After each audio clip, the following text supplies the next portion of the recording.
Guys এখানে আমরা ঠাকুর কিনতে এসেছি, বাট দামটা বলে দাও আমি। 600-700 টাকার নিচে কোনো গল্প নেই। মানে একদম ছোট ঠাকুর 600 700 800, মানে যা বলছে, মানে সরস্বতী কিনতে গিয়ে ঘর থেকে লক্ষ্মী বেরিয়ে যাচ্ছে, এক বোনকে আনতে গিয়ে আরেক বোন বেরিয়ে যাচ্ছে।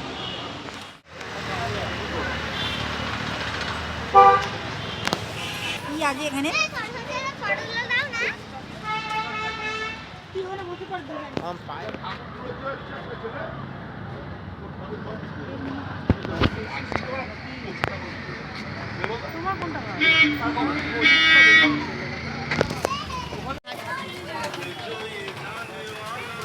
গাড়ির মাঝখান দিয়ে আমরা হাঁটছি। না না, দুদিকে ঠাকুর বিক্রি হচ্ছে।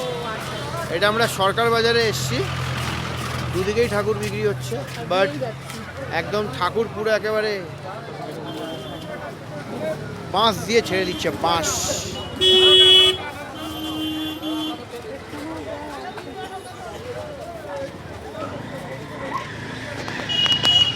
কে যায় আমাদের সাথে আজকে?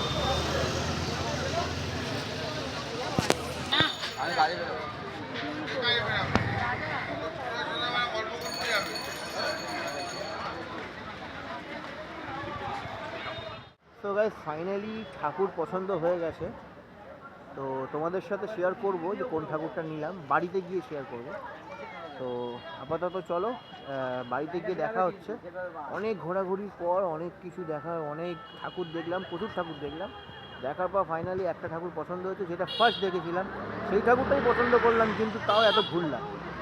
তো ফাইনালি চলো মাকে বাড়িতে নিয়ে যাই, বাড়িতে নিয়ে গিয়ে তোমাদের সাথে শেয়ার করছি যে কোন ঠাকুরটা কিনলাম। সো গাইস এই বাড়ি ফিরলাম, এই যে বাইকে আছি, এই যে পেছনে ঠাকুর নিয়ে এসেছি, এই যে ঠাকুর।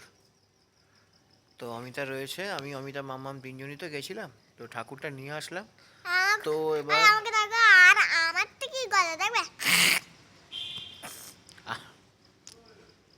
আর এবার আপনাদেরকে বাড়িতে গিয়ে দেখাবো যে কোন ঠাকুরটা কিনলাম। তো এখন মাকে ডেকেছি, যেহেতু গেট বন্ধ হয়ে গেছে বলে মাকে ডেকেছি, মা আসবে। না, তোমরা গেস করো তো কোন ঠাকুরটা কিনেছি আমরা। ওরা গেস করতে পারবে না, কারণ আমরা এত ঠাকুর দেখিয়েছি, ওরা গেস করতে পারবে না। তো আমি বাড়িতে গিয়ে ওপরে উঠে বাইকটা গ্যারেজ করব। তো বাড়িতে গিয়ে আপনাদের সাথে আমি শেয়ার করছি, তোমাদের সাথে, যে কোন ঠাকুরটা কিনেছি। তো চলো ওপরে গিয়ে দেখা হচ্ছে, ঘরে গিয়ে। তো বাড়ি চলে এসেছি, তো এবার তোমাদের সাথে শেয়ার করব যে কোন ঠাকুরটা কিনেছি। এই দেখুন অমিতা ঠাকুরের মুখটা খুলছে, এই দেখুন এই ঠাকুরটা কিনেছি, যেটা একদম প্রথম দেখেছিলাম। ঠাকুরের মুখটা কেমন হয়েছে জানিও বাবা সবাই। ঠাকুরের মুখটা কেমন হয়েছে একটু জানিও। ভালো হয়েছে। এটা কৌশিক চয়েস করেছে, আমি আর বাবু একটা অন্য চয়েস করেছিলাম, মানে সেমই শুধু। তো গাইস এটাই হচ্ছে ঠাকুর, দেখে নিলে পুরো ফাইনাল লুক হচ্ছে এটা। তো এবার তো যখন পুজো হবে তখন আবার ডেকোরেশন করাই হবে।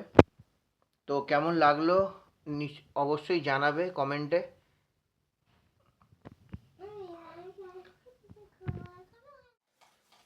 সো গাইস আজকের ব্লগটা এখানেই এন্ড করলাম। যদি ভালো লাগে তো অবশ্যই লাইক শেয়ার এন্ড সাবস্ক্রাইব করে দেবে, কারণ আমাদের সরস্বতী পুজোর ব্লগটাও আসবে খুব শিগগিরই, সরস্বতী পুজোতেই।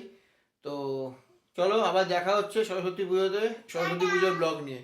তো till then take care, good night, tata.